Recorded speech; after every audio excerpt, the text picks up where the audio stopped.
And welcome into another episode of the Pain and Panic Podcast. Adam Sheets and a dressed up Chris Reynolds today joining you. Normally Thank you for noticing, Adam. Normally I come in with the quarter zip. Today I'm wearing the hoodie. And then Chris, of course, always goes hoodie backwards hat, but he's all dressed up on us today, I do. It was a holy day. Went to a little baptism today. So then came back and then luckily went to the baptism. And there was like an hour of NFL games. I'm not going to watch Red Zone there, obviously. So like the moment it was done, catch up on all the football. And then the lunch was in this nice restaurant. We were at this like table outside, and on the wall was a TV with Red Zone on. And I had the perfect seat, and I'm like, oh, this is perfect. This worked out the best possible way. I was able to watch every game, and here we are. Now we're recording during Sunday night's game. But What time did you get to the restaurant? I think 3. I was going to say, because you were only there for the after 4 o'clock window, you wouldn't have wanted to watch any of it. I mean, it was 78-3 at one point between the 3 games. From 1 to 2, I had Red Zone on in the car. 2 to 3 was probably blocked out. Then 3 o'clock on, I was all locked in. But here we are. Now we can talk about football. You got the nice ending to a couple games. Some games weren't nice endings for some people. I saw all the endings, which was great. And then, luckily, in the beginning of the 4 o'clock games, I was locked in. There was a lot of scoring. And then I just was like, all right, this is ridiculous. I don't even want to watch. This isn't even football anymore. The way the Seahawks started, they almost there was a point there where it looked like the Cardinals were going to make it interesting. I was a little scared of like this would be the worst loss that I could remember. I would have been so happy. Was it 35-0 to start the game? Yeah, I would have been so happy because it would have got them to not talk about another team that had a collapse today. It would have been great. Take the headlines right away. Yeah. Detroit did their thing. It was really boring. The Niners got up big. The Rams got up big. Niners tried to make it interesting, and then the Rams pulled away again. Yeah. 4 o'clock hour was very boring. When you put 3 games in there and none of them are good, they got to stop doing 3 games in the 4 o'clock window. We need at least 4. But I would say because anything less than 4 goes okay. Then if it's 2 or sometimes they have 2, and I hated that. When it's 3, one of the 3 has to stink just by nature of football. When you have Cardinals Seahawks as one of your games in Seattle, you have an idea. My theory is for the 4 o'clock games, they try having 1 good game and 2 bad games, so the 1 good game is gets all the attention. But then that just is unfortunate if that game isn't great. I'm surprised they don't flex more for those. Yeah, because 1 to 4 is an easy flex. It's not like a night game, something moving the day. It's an easy flex. But they never do it. They rarely move them around as much as you'd think. Because Fox wanted the Bills Patriot or the Bills Chiefs game at 4 with no competition. So and then Fox wanted that this week. But terrible games. Fox wanted that this week. But the majority of the country got Rams Niners, which would have been probably interesting. But a lot of it also got Lions Commanders, which when it was Marcus Mariota, it wasn't fun anymore. Trying to think what Fox could have flexed to, because CBS had Patriots Bucks, which would have been the best game coming into the day. Yeah. There wasn't many games, big matchup games today. So. No, I mean, yeah. But of course, Eagles Packers tomorrow on Monday night, which would be the game everyone would want. They keep prioritizing the nighttime games, which makes sense. But then we're left to bad 4 o'clock or 1 o'clock slates. But today a lot of upsets. The Saints one really made me upset. But I mean, Chris Olave looked like every dream I had when we drafted him. So he was great. Team looks good for a little bit. He did. And then also the Jets won, which helps because, the Saints won hurts their draft pick, but at least the Jets lost. Titans aren't going to take a quarterback anyway, so they could stay at 1. Saints right now are at 2, and the Giants are at 3 right now too. So it's like you're sandwiching between. Well, I mean, the Giants though are not taking a quarterback. Exactly. I highly doubt the Titans will take a quarterback. Yeah, so you're sandwiched between 2 teams right now that aren't taking quarterbacks. So you're in a good spot. Yeah, I mean, the only team I have to worry about is the Jets because they're probably taking one. Yeah. So. I watched the guy your team might draft this weekend. I'll get into that. Yeah, I'll get into that later. But okay. Yeah. We'll see. Well, for this week, we're changing up the format, Adam, a little bit. We always say we're going to have offense. Want to get the tempo offense going. Yeah, we always say we're going to do a short episode, and then we go an extra 30 minutes. We have a timer, 3 minutes to talk about each of our topics, and then we have some, we should get us to 30 to 45 minutes. Before you start the timer, I will explain. We're gonna kind of go by division today. So we're gonna go through the divisions. We have headlines from each division. So we're gonna, we're kind of go by division. Do you want to go in order I had it? Because I was just jotting down stuff as I went. Let's go in order you have it, Adam. Well, because it does start with the first game of the day, so it does help. So yeah. Right. So whenever you're starting timer now, and when it's done, we will hear the car horn alarm. There we go. All right, we started. Timer started. Let's go. All right, so Colts defeat the Falcons this morning, 31-25 in overtime in Berlin, and it really helps. It's a big win for Indianapolis, control the 1 seed in the AFC. Also in the division, the Jags lose after being up 19 points in the fourth quarter. They fall to Houston to drop them back as well. There's a garbage time touchdown to make it a 7-point game on a fumble in the last play, but just a big win for Indianapolis when it looked like maybe they were going to lose, down 4 in the fourth quarter, but they find a way to win. Raheem Morris finds another way to lose a game, and the Jags falling. It's a good push for your Colts, Chris, to find a way to continue to move in the AFC and move around in the AFC East. I want to say my Colts. I'm not a Colts fan, but I know I'm very supportive of them. I've adopted them for this year, yes. It was a little concerning. I mean, the Falcons can play up to anyone or down to anyone. That's kind of been their problem. So the Colts, they had a good game on their hands. Falcons come down at the end, get the lead, and it was like, wow, Falcons are going to beat the Bills and the Colts. That's what our friend Joe Tubman said. And I said, hey, don't count them out yet. Don't count them out. Colts drive down the field. Daniel Jones on third and long, like 20-something yards, gets almost the first. Next play, For some reason playing man defense. Yeah, Daniel Jones took off. He was bloody mouth. He looks like he's fighting this out. It is cool sometimes, like in the stadium, they're explaining the history of like the Olympics, whatever. So like, you really felt like, okay, like this is a cool thing. Sometimes these international games, it's like dead, but the crowd see them too. It seemed like a cool vibe. And then Tyler Warren was great. Alec Pierce always has a random long catch that's a game changer. And Jonathan Taylor, he scores 3 touchdowns half the time. Was it 5th game with 3 touchdowns? It's kind of insane. I think so, yeah. And when he's going, and it's not all like stat padding. Like his team's down, he scores an 83-yard touchdown, brings it back in and gets the lead. So at the end of the game, Colts hit the field goal, go to overtime. Jonathan Taylor time. He just runs it in. Colts just look dominant whenever they get Jonathan Taylor going. Their offense looks like one of the best offenses ever. Yep. Interesting. Both teams wanted the ball. Still don't understand that. I think it's the time now is really concerning people with the 10 minutes. They want to be able to run their full offense. That's why they're taking the ball with the new rules. That makes sense, I guess. But in the postseason, it's going to completely change because the time doesn't matter anymore. So you can just wait. But the Jags losing, up 19, find a way to lose. They did not play well this entire game. They got up big, but it was because of defense and special teams. The offense was horrible.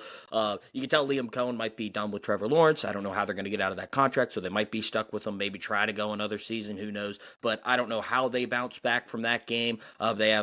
I think they have a decently manageable schedule. They get the Chargers at home next week, and then they play the Cardinals. So it's somewhat manageable, but definitely not what you want. If you're Jacksonville and Indianapolis is in a great spot, they have a tough one in their next game when they play Kansas City in 2 weeks. I think they're off this week, but be interesting to see. But it's a great win for Indianapolis. They won in Berlin. You mentioned the crowd was great. Shane Steichen. Hold on. I just got to say one thing about Shane Steichen. Okay, you can stop the alarm now. But Shane Steichen shook hands with World War II veterans today. The only thing I was concerned about was he was in Berlin, Germany, and was shaking hands with World War II veterans. So I'd love to know what country they were from and what side of World War II they were fighting. Adam. Okay. It was the first question that popped into my head. It was the first thing that popped in my head. I didn't say anything about the Jags-Texans. I mean, we know the Texans have a great defense. I told you I would have picked them if they had C.J. Stroud. But Davis Mills, no. Starts again with a pick. But you know what? Texans showed if they have somewhat of an offense, they can win a game. Yep. Timer now starts. Topic number 2, Adam. What's our next division? Topic number 2, we're going to the AFC North. Steelers playing right now. We said we recorded a great baseball game going on, 3-2 in the first half between Pittsburgh and LA. But the Ravens get a big win over Minnesota. It was a back-and-forth game. The defense played really well for Baltimore in this game against Minnesota, whose offense continues to be up and down. But the Ravens continue to climb back in the AFC North race, and they're continuing to compete in a division where it doesn't look like Pittsburgh's going to be able to run away with it, so they're going to be right there through the end. And Lamar back now, that team healthy, could be very dangerous in the AFC. Yeah, I mean, the Ravens right now, too, they look just, calm and just like, not even explosive. They're just like calmly marching down the field and just like, all right, Lamar drops off, touchdown, touchdown, touchdown, and then the other team's just trying to fight back. And maybe a little slow start today, but not that bad. And then when he gets the J.J. McCarthy and the Vikings, he kind of struggled a little bit. Not terrible, but like, you have this rookie. They're kind of like a 500-ish team right now. The Ravens took care of business. I think that's what we expected. And you said AFC North. It's a weird situation right now. Bengals on a bye. Steelers playing right now. Who's the last team? The Browns. The Browns.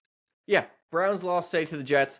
Kind of inexcusable when it's the Jets. But I don't think the Browns want to win right now. Like, my main question for the Browns is like, what's the direction? Are you trying to win? Are you trying to tank? Dylan Gabriel's probably not your answer. They just signed Myles Garrett to this huge deal, and it's like you could trade Myles Garrett and get a ton for him. You know what I mean? Like do the Micah Parsons trade right. But I don't know what the Browns are doing. Steelers, if they lose tonight and the Ravens win, I mean that division's probably going to go the Ravens' way. Yeah.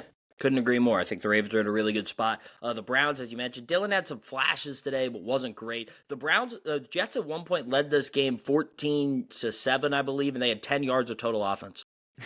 Impressive. We'll get to the Jets later. But yeah, I mean the Browns, they have a great defense. Then Myles Garrett's phenomenal, but they definitely are struggling on offense. I don't think Dylan Gabriel's the answer. I think in a perfect world, they're waiting 2 years, and a guy named Julian Sayin, who's playing football in Columbus, Ohio, who's 2 years away from being draft eligible.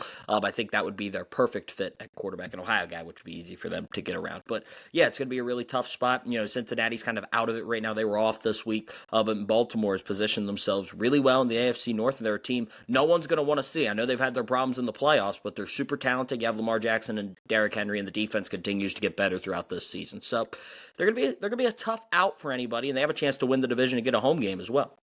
Yeah, anytime you have Lamar, and if Derrick Henry gets going, that's a tough offense. I know their defense isn't as good this year, but they could beat anyone. Oh, what timing. What timing. I know. Perfect. Next one. What's the next division? Oh, the next one. We are going to the NFC North. We were just kind of talking about the Vikings fall. The Lions roll Washington. No surprise there. And the Bears do what the Bears do. They survive a game that they have no reason in winning, it seems like, as they defeat the Giants after being down 10 in the second half. Brian Daboll falls to now 0-5, I believe, this year in games where they've led by 10 on the road. Impressive stat.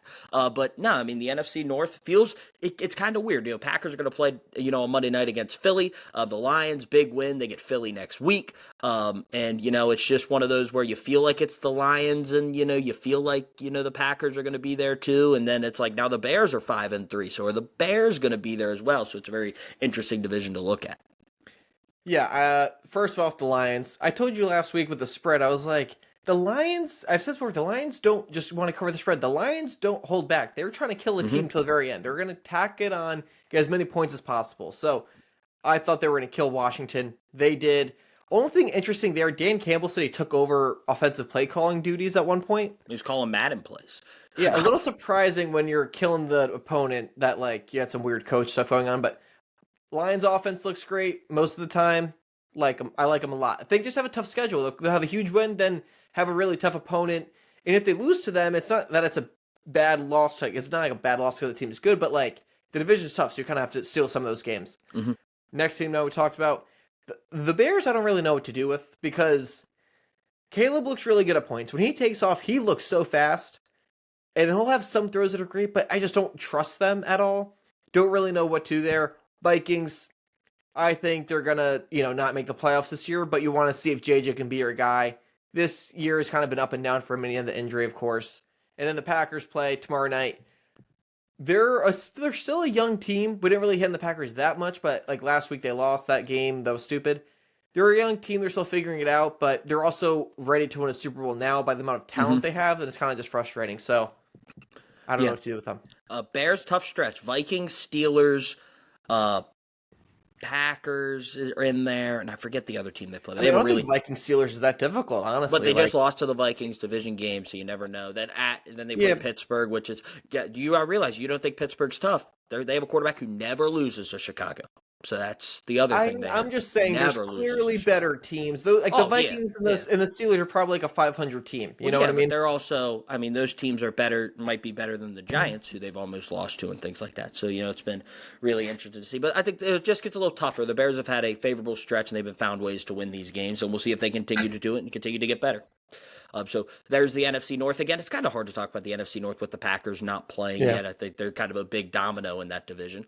Now we move to the NFC South, which I have listed as a dumpster fire here, Christopher. Yep. The Bucs lose, but doesn't hurt them because all the teams that are competing with them lose as well. The Panthers lose to your Saints, and the Falcons, of course, as we mentioned, lost in Berlin. So it's really, there's no one competing with them right now. If the Panthers look the way they did today, and that division kind of is, when they used to say the Bears are who they thought they were, that the NFC South is what we thought they were going to be. So that's about it. Yeah. Bucks again are going to win this division, but we talked about this a few weeks ago. These injured guys are not coming back anytime soon. We thought they were. Mm-hmm. Mike Evans came back, then he got hurt in the first game. Egbuka came back. Yeah, Bucky Irving still out. Mm-hmm. Chris Godwin's kind of back, but then he's still dinged up. And Bucky Irving, I think, kind of is their difference maker right now. They don't have a run game. Rashad White and Sean Tucker are okay, but they're not nearly producing what Bucky Irving does. Egbuka came back, and he's been back, but he looked healthy today. He looked really good today. Him and Baker on the same page. So the team looked better. They went to a red-hot Patriots team. No shame in losing, but you kind of, the Bucs were on a crazy luck stretch earlier this year. That was kind of running out. Falcons, we talked about. Give Bijan the ball more. I can't take it. We've talked about this, the two running back thing. I get why it's smart, but it's really annoying that they're not feeding Bijan into this gritty, long game with the Colts. Both teams are tired. Rely on the run game. Bring down that defense. And instead, I don't even know how they're not moving the ball with Drake London and Bijan. Panthers are just, I can't figure them out. Anytime we believe in them, they're bad. Anytime we give up on them, they're good. And the Saints, Chris Olave had one of his best games I've seen. He had one-hand catch and his touchdown. He shoved the guy off and ran, 50 or 60 yards? No, 60-yard touchdown. Yeah. So that was a great game by the Saints. Kamara's kind of done, but Olave is the future. Yeah, no, it was a good win for the Saints, as you mentioned. Tyler Shuck looked okay, so it looks like you can survive. You could survive playing him the rest of the season without everyone being like, "Oh, they're intentionally losing games." You can justify it. The Falcons, as you mentioned, some interesting stuff there. Tyler Algier played well, but it's weird they're split. It should be kind of short, specifically, these are the plays for Tyler Algier, which is 12, and then the rest is all Bijan Robinson. They have a weird split they're doing right now. And as you mentioned, the Bucs, they had the ball 20-1 to 16 with a chance, to score, maybe to win the game, and they didn't convert on fourth down, and TreVeyon Henderson had the long run for a touchdown to kind of put that game out of reach. And then, of course, Baker and them, as always, they'll score late to lose by one score. Smart, the Bucs. They don't get blown out. They know that point differential matters, when people that just look at the box score. So, the NFC South, we went 3 minutes there, didn't have much to say. Dumpster fire that division is. Pretty quick one. They're all bad. Yeah, we're talking about a big game in the NFC South with the Bucs. Now we'll go to the AFC East with the team that won that game. The Patriots move 1.5 games up on the Bills after maybe the upset of the season as the Dolphins just manhandle Buffalo 30-13 in Miami. And we'll get to the Jets win after that. But I think the big story is, of course, the Patriots getting the win, which is huge, and the Patriots continue to grow. But that loss for Buffalo, you could tell the hangover was there after a win against Kansas City, and just a horrible loss for Sean McDermott, Josh Allen, and the crew. The Bills' win-loss is very simple. If James Cook gets the ball and he has a good game, the Bills destroy their opponent. If he does not get the ball, they just don't use him for some reason, they lose. I don't know why they just go away from the run game so much. It's really frustrating. Josh Allen is a very good quarterback, but he doesn't really have anyone to throw to. Came out today, the Bills actually were trying to get Jalen Waddle, and the Dolphins are like, we don't want to trade him, especially not in the division. So that's not happening. Good move, because today, Dolphins looked really good against the Bills. There's a lot of questions about their defense. And the Dolphins' defense is one of the worst run defenses in the league, and somehow they stopped James Cook and Bijan, and I think more so the Bills just can't figure out their offensive identity, and I just think there are no guys getting open right now for Josh Allen. It's pretty bad. It's like the beginning of the movie The Longest Yard, when they have Adam Sandler's quarterback, Paul Crewe, and then they have the running back, and then they have no receivers, and then every single play it's just they have to run it. That's what I feel with the Bills, where I'm like, is Khalil Shakir their best receiver? I think he is. And he's a good receiver, but he's not a wide receiver one for a star like Josh Allen. Yeah, Keon Coleman hasn't developed the way they have wanted him to, and it's just weird. And, it's weird because Lamar has the same thing. When they throw too much, it doesn't work. When they really rely on that run, it really helps them, and then it really opens it up for those receivers. When they get one-on-one coverage, they can run man beaters and then find ways, and Josh delivers a good ball. Patriots, of course, as you mentioned, get a big win. TreVeyon Henderson, breakout game for him. And then you look at the Jets, who I really wanted to touch on here, they honored Nick Mangold before this game today, so it was a very emotional game. They wore shirts for him before the game and able to get the win. It's just a great story for New York. They didn't play great, but I mean, it's just a big win for them. And, you're just happy for teams to be able to get that win, especially if you're a team like Chris, who's trying to get a higher draft pick. Kind of helps you out there, but a good win for the Jets. But yeah, the Bills, a weird team. They have some really, really bad losses, and they've had some really good wins. Kind of like the Packers of the AFC, except, a little more experienced, a little, I think, There's higher more ceiling trust maybe in the playoffs, I think. Yeah, because they have Josh Allen. They've been able to win against everyone except Kansas City, really, for the most part in the playoffs. So it's going to be interesting to see, but that is a tough way to lose, just the way it happened. It wasn't even close for the most part. Like, they tried to make it closer than it looked, and it didn't even look that close for the most part. Yeah, and real quick, the Patriots, they're probably going to win this division now. I think that's a big deal. And Adam, we talked about TreVeyon Henderson for like 20 minutes last week, and I was saying he has been. Yeah, I said he 2 days ago. 2 days ago. Oh my gosh. Well, so 2 days ago I said he sucked, and I said he's been a big disappointment. Finally, the game that I've wanted is here. I hope it's not a flash. I hope Rhamondre doesn't come back and then he's back to two carries. He had his first real breakaway touchdown today, and I was like, there we go. That's what we all saw in the preseason. Did it again. I'm hoping he does it. And you know what? He was on my bench today, and I'm going to lose my match because of it. Of course. But you know what? I was upset with you because I signed Terrell Jennings, and then he got hurt. Dang it. That may be why TreVeyon got the ball, but... Yeah, but the weird thing they do... No, I don't want to go all on TreVeyon Henderson, but they've never used him the way he was used at Ohio State, where it's just get him in space. Because he's just get him in space. That's what Ohio State did with him, was get him in space. Right now they're just running him up the middle. I know. Every play. That is never really his game. Ohio State did the same thing, though, where I've said he was the best running back in the country for 3 years. They just refused to give him the ball. So maybe it's just his identity. No one wants to give me the ball, and that's okay because... I just had to acknowledge, we had a huge argument in the group chat. I'm like, he has been bad. He has been bad. And then one game... Of course, the day after I do my, I finally... Just like the Saquon thing. You said Saquon had been playing bad, and then he goes off. I am on a stretch of whoever I criticize explodes the next game. You want to criticize Trevor Lawrence for me after the show, so maybe he can explode? I'll end the segment. I'll end the show with that just to help you out. So just to see what happens. I'm going to start the timer for the next group. We went a little bit over there. Good. This one's a good one to talk about because this might be, outside the NFC North, maybe the best division in football. The NFC West, the Seahawks roll Arizona. They beat them like they stole something. The Cardinals tried to make it interesting, as we said earlier, but they rolled them. Sam Darnold looked great. Started the game with a 43-yard touchdown to Jackson Smith and Jigba. They had 2 defensive touchdowns. It's just domination. Yeah, they start the game with a huge JSN touchdown. And I'm like, all right, glad to know that's what happened. And just now, Adam Schefter tweeted, JSN joined Antonio Brown from 2014 and Michael Irvin from 1995 as the only players in NFL history with at least 75 receiving yards in each of their first 9 games of a season. Consistently. JSN. Yeah, that's crazy. And his touchdown today was great. And like you said, Seahawks killed them. And then they kind of let them back in, but... Yeah, Jacoby Brissett tried to make it interesting, but it was never going to happen. When you dig yourself a 28-0 hole in the first 2 quarters of the game, you're not going to come back. 2 of them were defensive touchdowns, too. Jacoby's, as he's about to throw, just gets hit, fumbles the ball. And I mean, Darnold, though, and some of these aren't even his fault. He goes to throw, and then today his lineman got pushed into the ball. So when Darnold threw, it hit off the helmet of his lineman. And I'm like, that was like the time Darnold went to throw the ball away and it hit off the lineman's helmet and bounced up in the air.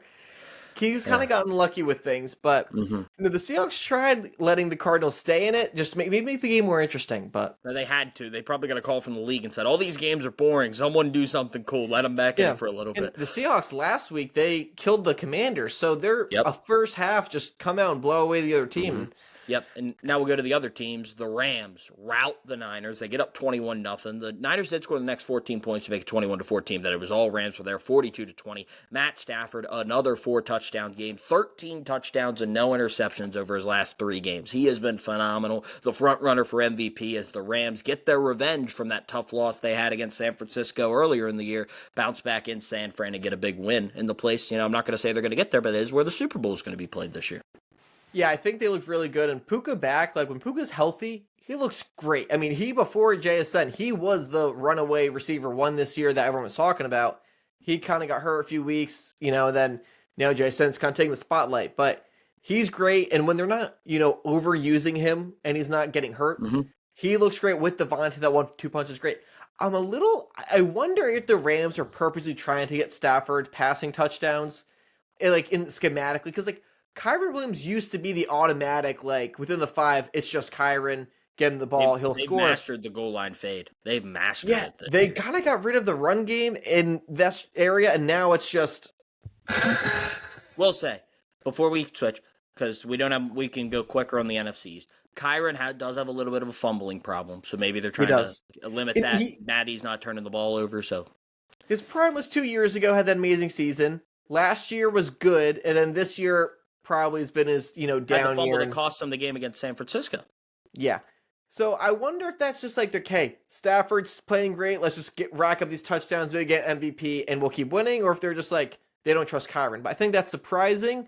And Blake Corum's kind of getting, more and more touches. I think he got hurt, though, last week. Yeah. But I will say, also, to kind of go off, Devontae and Puka might be the best 1-2 duo in the NFL right now. With Stafford helps because, obviously T. Higgins and Jamar Chase, but without Joe Burrow, kind of hurts them a little bit. With the quarterback might help them as well. And also, Stafford gets an MVP, could solidify him as a Hall of Famer. I know people are kind of arguing it back and forth. If he gets once the MVP. He wins the Super Bowl, you can't question it. He won the Super Bowl and he had all the stats from Detroit. I know they weren't a winning team, but stop questioning. He's a Super Bowl. Everyone likes to argue it. They do it with Eli gets argued about. So, I think Stafford's better than Eli. There's a clear difference. Eli didn't have the career. Eli just had 2 of the greatest. 2 runs. Yep, 2 runs. So, all right. Yeah, but starting the timer. People that'll argue it. Starting the timer for the next one. Good. I don't have much to say on this. It's the AFC West. Good. We could end this one early if you'd like. The Chargers are playing right now. That's 5-3 baseball score. Aaron Rodgers just threw an interception. That's the 2 teams we already talked about on Thursday night was the 10-7 game. So the AFC West is putting up points, and the Chiefs are sitting at home. Patrick Mahomes was the guest picker on College Game Day for Texas Tech's win over BYU. So there isn't really much to say. I mean, we kind of talked about it. This division, you're going to learn a lot about it next week, Broncos, Chiefs, and I think that's when you're going to learn a lot about where the Broncos are and if the Chiefs are going to come off a surge here out of the bye. Yeah, I think the Broncos might run away with the division, and it's really Chiefs are going to try to fight for the wild card. But when you think about it, only half the season has gone by. With the bye weeks a lot of teams had, they still have half their schedule left. So, technically, they could really come back, and wouldn't be that crazy. They get the Broncos twice. Yeah, so I mean, maybe the Chiefs can make it interesting. The Raiders-Broncos game we talked about on Thursday, it was just ugly. It was just Broncos, and the Broncos. I picked them to make the AFC Championship because they have this great defense, this great offensive line, and I'm like, I believe there's 2 ways to win. You either have an amazing quarterback and decent stuff around him, or you have amazing stuff and then a decent quarterback. But, obviously you can have a great quarterback and a great team, but it's hard to do both. So I think that I believed in the Broncos having a decent enough quarterback and a great team around them.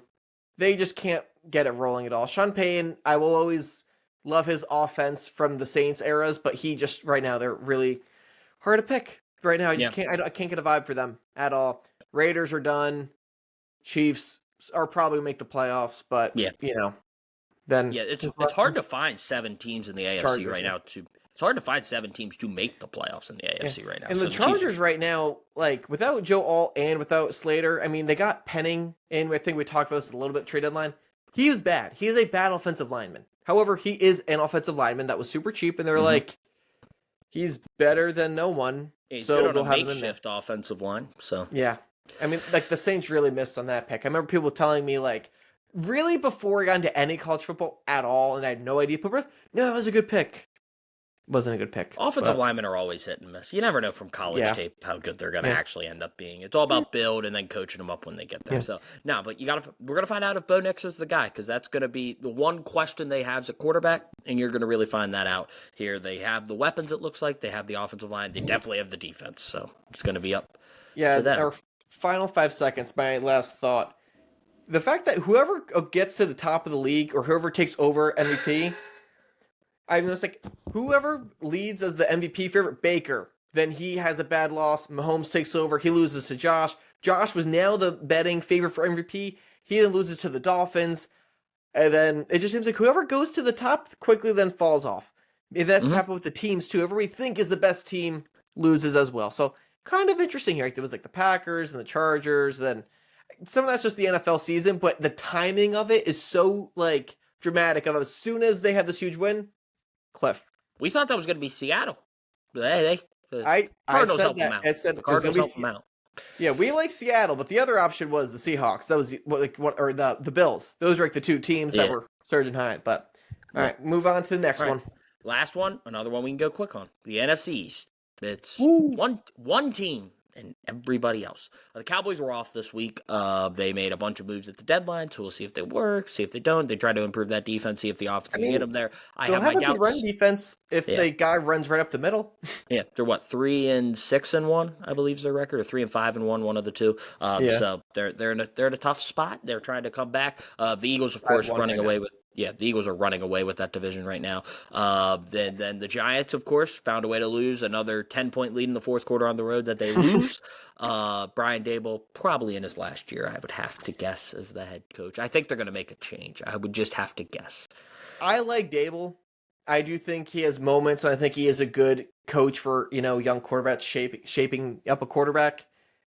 As a head coach, he seems just like he hasn't had things work his way. And then you have Saquon and Daniel Jones leaving look great, but I just feel like the whole Giants system. They're going to blow it up I think they're just going to blow everything up. Yeah, new GM, and plus the GM's going to want to pick his head coach. That's going to be a big thing for him. So yeah, and it looks like they have the young players. Abdul Carter statistically hasn't shined, but he's had flashes without getting pressures and win rates and things like that. Rookie linemen like that, they don't tend to go off crazy the rookie year, but he looks good. And also, he has a lot of competition. Yeah, and the analytics with, everything. They have so many pass rushers. Kayvon Thibodeau's not going to be on the team in the future, so he's going to be able to get a bigger role and things like that. Scatterboo, though, Malik Neighbors coming off the ACL, you'd hope would be able to get back to his form. I don't think they doubt there. And Jackson Dart, of course, so you have the young talent. You'd probably want to get the coach and the GM in there that's going to be able to maximize that young talent. And then Washington, as we said, this season has not went the way they have hoped. They've had injuries at the quarterback position, which is a fear that people had coming out of college for Jaden Daniels. It's shown.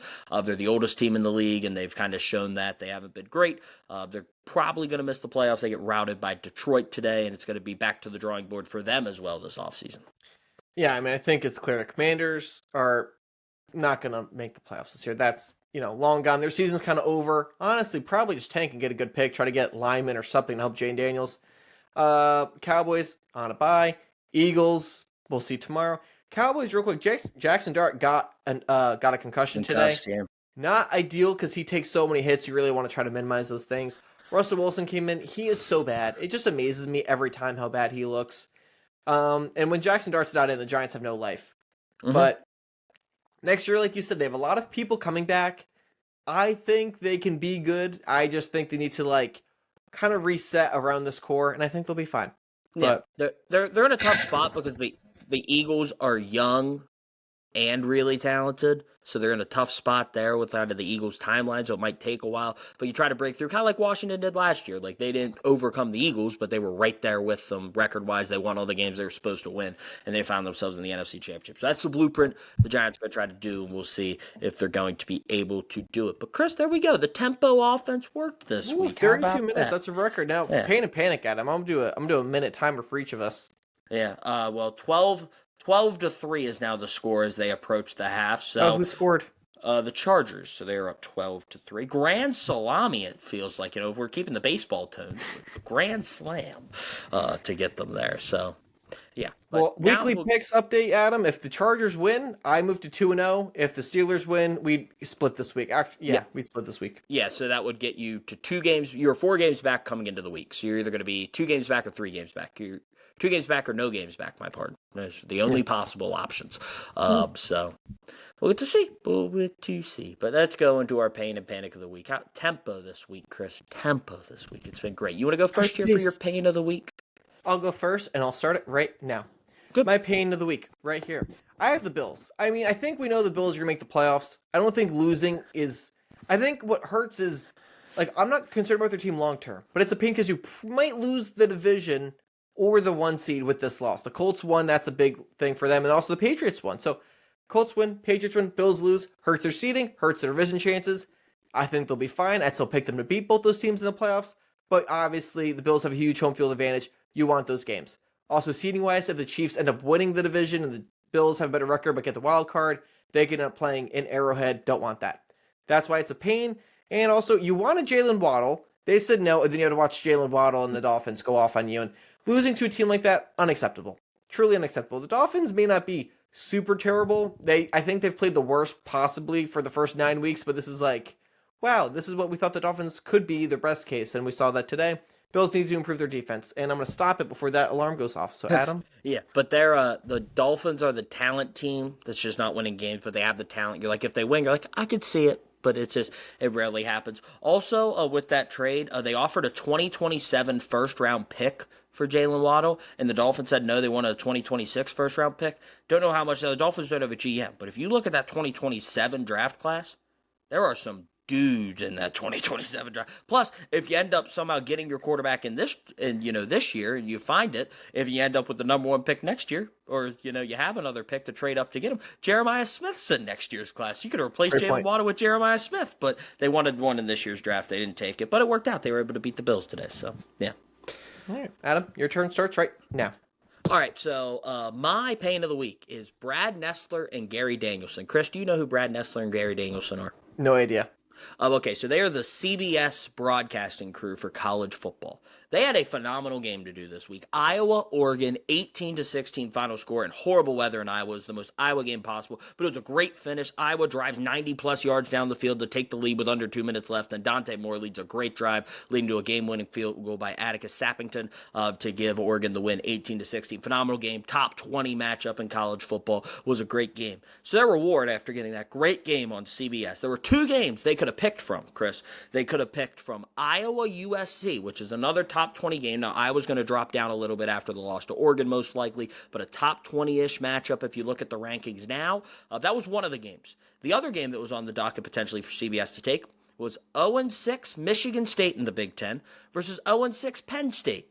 And the CBS is taking the 0-6 versus 0-6 matchup. So Gary Danielson and Brad Nessler are going to have to call winless Big Ten teams that are still looking for their first conference win in Michigan State and Penn State. Best trophy in sports, though, the Land-Grant Trophy. But yeah, I feel bad for those two because they go from it's been tough since they've left the SEC and been getting the first game every week, and now they're getting some tough ones in the Big Ten, and they got another tough one this week. Mostly just as a human being who's done play-by-play stuff, it would be so nice to do Iowa twice in a row. Just like you have all that knowledge fresh in your head. You just learned like every player, the number, and how to remember. And then now you have to go to 2 teams struggling right now. Yep, so, they've done a Penn State game this year. They've done 2 actually, but Ethan Grunkemeyer was not the quarterback for either of them. So like they have a new quarterback they have to deal with and new coach. They haven't done a Terry Smith game yet. So very fun. Yeah, right. Poor Brad Nessler and Gary Danielson. Feel bad for him. I tried watching some college for you, Adam, this weekend. It was interesting. There were some good games. Indiana Penn State was a great game. Sad ending. Did not watch that one. It was I a saw great the game. highlight at the end. Oregon Iowa was a great game. I saw some of Oregon Iowa, and I saw one of Texas something versus Texas A&M Missouri. Nope. Who Texas? They went back Texas and forth. Tech BYU. Texas Tech BYU. I don't know. It doesn't sound familiar. Maybe it wasn't What colors Texas. were the teams? What colors? I forget. Were the teams? One of them was white. Geez. All right, we'll move on. Well, those are one of the 2 options. We'll move on to our panic. My timer starts now. My panic. Like, I'm concerned about this team. They could fix it, and I think they might have been my panic like 2 weeks ago. The Bucs. I'm still worried about the Bucs. We need Bucky Irving back for the Buccaneers to be what we thought they could be. Without him, they have no run game, really. It's been bad. Egbuka's looked really good, but Mike Evans is probably done for the whole regular season. He might come back at the very end of it. And Baker was playing out of his mind to start the year. Phenomenal. He's returned to earth. And it's not that he's bad. It's just he's not looking like the best quarterback in the league. And without him playing as Superman, the Bucs are now losing these close games. Or they're just not even making it close because they're just losing. Ujirvitz is solid. It's good defense. Not amazing, but it's still good. I just don't know what their actual real ability is in the playoffs against these other great teams, but I think they'll be fine for their division. Couldn't agree more. I think there's fair concerns there for the Bucs right now. They got to get healthy, and it seems like it's an impossible task for them right now. So that's a definite issue for Tampa. All right, is my timer starting? And yes, it is. All right, my panic button, I'm hitting myself.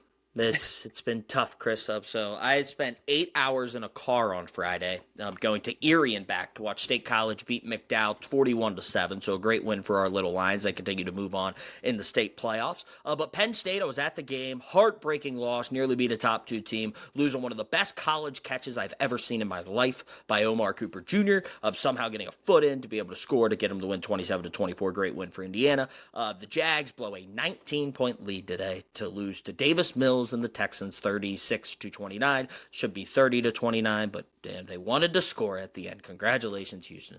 But then, worst of all, after the tough loss, I'm like, okay, I'll just start my state high prep for the week. I just start doing it. So I'm looking at it, I'm filling in my 6A bracket, being like, okay, who's playing who, times. Then I look at our time, and I'm like, Saturday. I'm like, oh, I didn't want that. 1 o'clock. Oh, Milton High School. It's an hour away. We thought we might get a home game because last year State College played on the road in this round, but no, they're getting a neutral site against Wilkes-Barre. So I have another hour trip in the car for a state high football game. Love it. Love doing the games. The kids are great. But didn't want to do that. Was hoping for a home game at Memorial Field. Not going to get that. And then the only thing in my saving grace right now is that Mifflin County basketball is starting up on Friday. So it's been a tough week, and I've been hitting the panic button because my stress level is going through the roof. I've listened to a lot of Let Down from Radiohead recently, and it's not helping the matter. Well, I stopped your alarm because it was about to go off, and I was kind of tired of hearing that obnoxious car alarm. Might have to change the sound next week. Yeah. Adam, I would feel bad for you, but, like, my brother-in-law, RJ, he keeps telling me, like, Chris, your team suck. And then I realized that, like, the Saints are bad, and they're hard to watch. And their future pieces aren't really even on the team yet besides offensive lineman and Chris Olave. So it's not like they have a fun young team. Like even the Giants, they have at least Scadaboo and Dart. You know what I mean? Like the Saints don't really have that yet.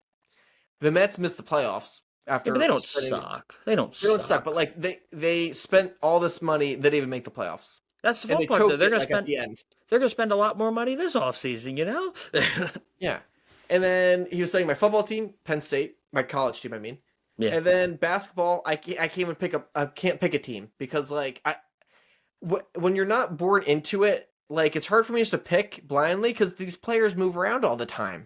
You're a New Yorker. You could be a Knicks fan. No, because if I pick the Knicks, then I'm just a bandwagon who picked them. I wouldn't call you a bit. You're from New York. You wouldn't be a band. If you want to join a team, Brooklyn. But listen, my first team I was a fan of was Brooklyn. Yeah. But I was little, but like I wasn't like a baby. I was like, with Darren Williams, Joe Johnson, and those guys. When they came, I was probably like 10. My first ever game, Joe Johnson hit 2 buzzer beaters. One at the end of the fourth quarter to tie the game against the Bucks. Then in overtime, he hit another buzzer beater to win the game and a crazy comeback. And I was a huge Nets fan. I have like 3 Nets jerseys. And then the whole entire team was gone like 3 years later. Paul Pierce, Kevin Garnett came in, and then they were like, this didn't work, and we have no picks, and all of our picks are Jason Tatum, Jaylen Brown, they're on the Celtics. So I kind of gave up on picking a team in basketball. So I don't really feel bad for you because my teams also suck. Yeah, but I mean, I have the Jazz, and I have the Predators I have to deal with every week. Yeah. It's not just the pain, it's also the stress. Well, you picked them, though? Like, you weren't, like, you're not from Nashville, and, like... No. I think you picked your teams, and I think you purposely picked some of the most like I bought in at times. I bought in with Allen Robinson with Jacksonville. I bought in with PK Subban. I got a Stanley Cup appearance out of the Preds, so I got to be happy about that. But my sister's a Penguins fan, so when they lost to the Penguins in the Stanley Cup final, I didn't hear the end of it for a little bit. I bought into the Jazz with maybe my second favorite. I'll say my second favorite college basketball player ever in Trey Burke. Love Trey Burke. So good. Naismith Player of the Year. Great run to the final. Second favorite. First favorite's Taylor Battle, Penn State. You got to represent. I couldn't have a Michigan guy as my favorite college basketball player. That would not be a great look. And then, who else did I say? I didn't say yet. I said the Jazz. Blue Jays. Troy Tulowitzki when he got traded to Toronto. That's wild. Yeah, I mean, Troy was really good in the Rockies, and then... Yeah. Well, Tulo's my favorite player, so I kind of followed him, and then I'm like, I played for the Blue Jays, were my Little League team. Like, my Little League team was named the Blue Jays, so it was an easy fit to stay with the boys. Yeah. So yeah, but I mean, it's been tough. That does it for a second time. I'm still reeling. 43 minutes, unless we talk about Travion Henderson for another hour. I'm still reeling from the World Series loss. Listen, that alone, like, that I do feel bad about, but, like, you know, the other stuff, I mean, like... They could have just got blown out. They couldn't have just got blown out. I think about that every day. They couldn't have just got like Shohei like went nuts. Like I wouldn't heard the end of it, but like they couldn't have just been that, or just like not been able to come back from the 18 inning game. That would have been acceptable. Like how do you come back from that? Like they made it close, which hurt more, but also like let Dodgers fans feel like they didn't buy their team. Yeah. I mean, someone said this like there are teams that have bought like their players to win, but like the Dodgers are like the first team where like 8 of their best 10 players were bought. And then I just love that the Dodgers fans are so insecure about people saying it. They get so upset in the comments. And I didn't even say it was bad. I didn't say we even should use the salary cap. I was just saying like that might be coming. Yeah, we're saying what the owners are going to do. The owners are going to do it. We don't necessarily agree with it, but it's what the owners are going to do. The mere thought of me saying the Dodgers bought all these players, they're like, oh, shut up. You don't understand the difference. Blah, blah, blah, blah. I'm like, and the guy literally had a Dodgers logo like on a face mask. I'm like, you're clearly unbiased, obviously. Like, I have a lot of Dodgers players I really like. Like I love Max Muncy. Oh, Mookie Betts, I think, is one of the most fun athletes. One of my favorite players in the league. I love Mookie Betts. Freddie Freeman, I hate him because he was on Atlanta and killed the Mets, but I think he was one of the best players. Like great guy too. Like everyone in the league loves Freddie Freeman. Great guy, great all around, great first baseman, and like they just got to respect Shohei, and you got to respect Shohei. Yeah, like he is saving baseball and bringing a ton of attention. That's all great. I'm saying they might end up bringing a salary cap, and I'm saying I don't love how they built their team, but like I'm not even saying it's wrong. I'm not saying it was even bad. But like, don't come here and tell me like the Dodgers earned this just as much as any other team. Okay, like, well, it's a little different. Yeah, it's very different. Yeah, but I don't have hate for the Dodgers, even though they ripped my heart out. No hate there from me. No, I hate them. I hate them. I don't have any hate. They're fun to watch. That does make it. They are fun to watch. Like when they're on the field, like just the on-field product is fun to watch. Like watching Shohei play when he's on, like the Brewers game. Yeah, like that is fun to watch. Gladly I didn't have to watch it once because the one game he went off, they intentionally walked him throughout the entire 18 innings of extra, and I guess that kind of messed with his head a little bit. So I was. Oh, Adam, before we go, I have to make an announcement.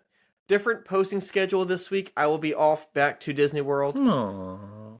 Adam, you're happy to get rid of me. I know you. No, I'm not. Secretly. Adam, tell the people what you'll be doing. Oh, yeah. So we're still posting. It'll still be Friday, Monday. But Friday, we'll still do our game. I'll still announce the game picks. Chris will give me his, so I'll read them off. We'll still do upset picks. Congrats, Chris. You got your upset pick right this week. You did take the Patriots. Who did I take?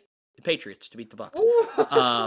And if it's any indication, then the Eagles are going to beat the Packers because anytime Chris has got an upset right, I've got it right. Anytime I've got it right, Chris has got it right. We've also both got it wrong almost every time. So if it is an indication, if you want to hedge your bets a little bit, trends say that the Eagles are going to find a way to win.